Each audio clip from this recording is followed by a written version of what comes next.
तो है guys, welcome back to our new videos. आप सभी कैसे हैं? आया बहुत अच्छे से होंगे, सही तरीके से पढ़ रहे होंगे, स्वस्थ होंगे। साथियों, आप सभी का बहुत बहुत स्वागत और एक नए एपिसोड में। और आज की इस एपिसोड में मैं आपको बताने वाला हूं कुछ ऐसे बहुपद जो कि क्लास 10 का एक ऐसे चैप्टर जहां पे हम लोग कई सारी चीज़ें हम लोग पढ़ेंगे। ग्राफ हम लोग कैसे बनाएंगे, ठीक है, ग्राफ में इस तरीके से देख के कम से कैसे हम लोग पहचानेंगे उसको कि किस तरीके से इक्वेशंस ये हैं, कि सारे जानकारी आप लोगों के साथ शेयर करेंगे। वीडियो पे जरूर बने रहेंगे। अगर चैनल पर पहले बार विजिट कर रहे हैं तो दोस्तों लाइक सब्सक्राइब जरूर कर दें और अपना साथियों को जरूर शेयर करें। आइए साथियों, आज का इस टॉपिक को हम लोग शुरुआत करते हैं। सबसे पहले है आप लोगों का कि बहुपद का प्रश्नावली 2.1 जितने भी यहाँ पे क्वेश्चन है, मैं सभी क्वेश्चन को 1 बाय 1 सॉल्व करने के लिए कोशिश करूंगा। आप सभी बने रहेंगे और देखते रहेंगे, ठीक है।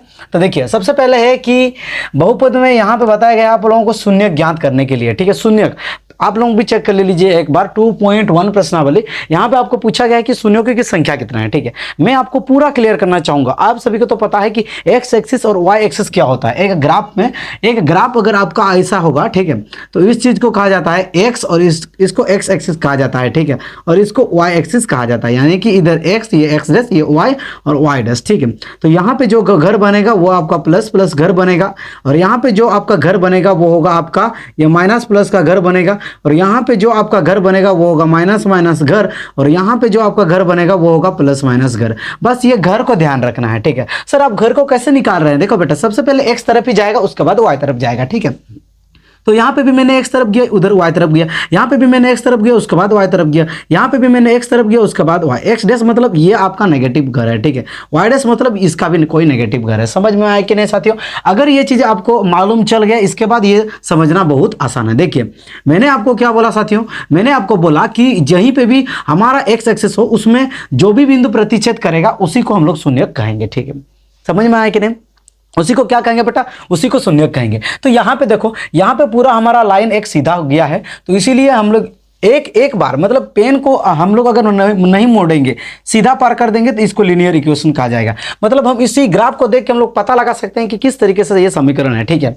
तो जैसे कि ये एक बार गया है, सीधा हो गया है, इसलिए ये लीनियर इक्वेशन होगा। तो यहाँ पे भी देखो एस टाइप का, मतलब 2-3 बार घूम गया है, तो इसीलिए इनको हम लोग कहेंगे द्विघात बहुपद, ठीक है। यहाँ पे देखो यू है, ये मतलब ये क्वाड्रेटिक इक्वेशन है, द्विघात समीकरण है, यहाँ पे द्विघात बहुपद है, ठीक है। ग्राफ को देख के हम लोग कैसे पहचानेंगे वो बहुत आसान तरीके से मैंने आप लोगों को समझा दिया, ठीक है।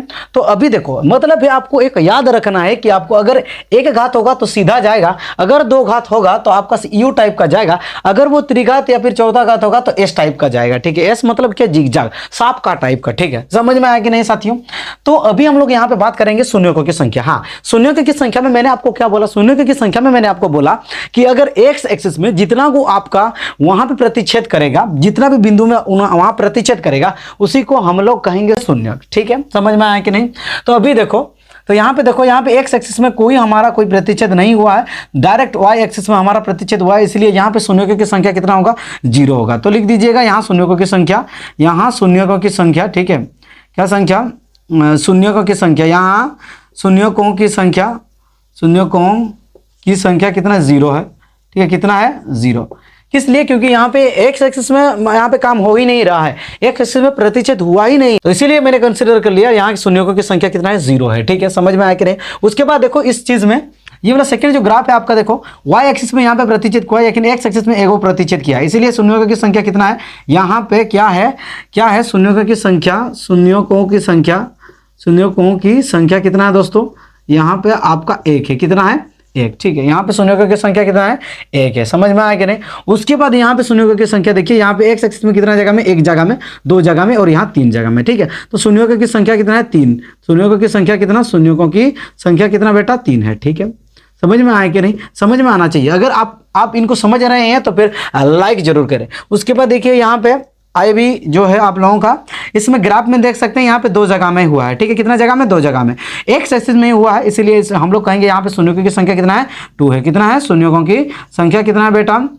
शून्यों की संख्या, शून्यों की संख्या कितना है बेटा? आपका 2 है। कितना है बेटा?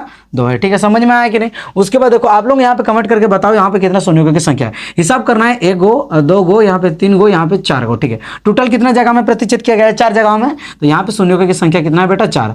यहाँ पे शून्यों की संख्या कितना? शून्यों की संख्या कितना? 4 है, ठीक है।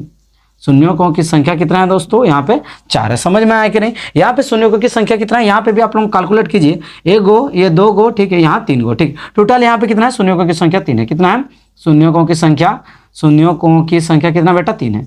शून्यों की संख्या कितना है, 3 है। समझ में आया कि नहीं साथियों। ये बेहद आसान है, बहुत आसान है। और किस लिए, वो आपको मैंने पहले ही ऑलरेडी बता दिया, ठीक है। अगर एक्स एक्सिस में आपका कोई भी बिंदु प्रतिच्छेद कर रहा है, उस बिंदु को अगर का हिसाब करोगे तो जितना मिलेगा वो होगा आपका शून्यों की संख्या, ग्राफ को देख के बेसिकली, ठीक है। इसके आने वाला जो प्रश्नावली 2.2 जो होगा उसमें हम लोग जानेंगे कि वहां पे जैसे कि क्वाड्रेटिक इक्वेशन को सॉल्व करके आपको शून्यों को पूछा जाएगा, वहां पे शून्यों को निकालो, ठीक है। समझ में आया कि नहीं। या फिर आपको एक लीनियर इक्वेशन दे देगा, वो इक्वेशन से आपको एक्स को ढूंढना है, एक्स को कैसे निकालेंगे वो हम लोग नेक्स्ट वीडियो में डिस्कशन करेंगे, ठीक है।